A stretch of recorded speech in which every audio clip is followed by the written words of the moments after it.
Contestants എപ്പോഴും ഉണ്ടായിരുന്നു. But we audience നല്ല കോണ്ടസ്റ്റൻസിനെ ഫസ്റ്റ് തന്നെ എലിമിനേറ്റ് ചെയ്യും because of this PR and stupid army works. വേറെ എന്താന്ന് പറഞ്ഞു കഴിഞ്ഞാൽ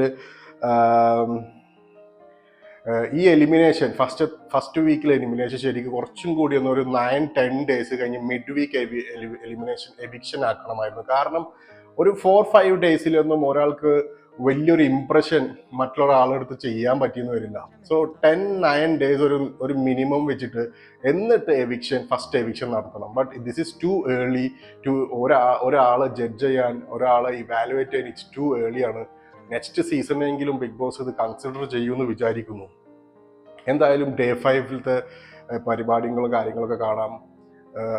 ബി റെസ്പോൺസിബിൾ. ലാലേട്ടൻ പറഞ്ഞ പോലെ തന്നെ ബി റെസ്പോൺസിബിൾ. നിങ്ങളുടെ each what is much needed. അത് റൈറ്റ് കോണ്ടസ്റ്റന്റ്, റൈറ്റ് ആൾക്കാർക്ക് വേണ്ടി വോട്ട് ചെയ്യുക. എന്നാലാണ് ഈ പ്രോഗ്രാം ലാലേട്ടൻ പറഞ്ഞ പോലെ അഗെയിൻ എൻഗേജിങ് ആൻഡ് എന്റർടൈൻമെന്റ് ആവുള്ളൂ. സവാരിക്കിരിക്കും.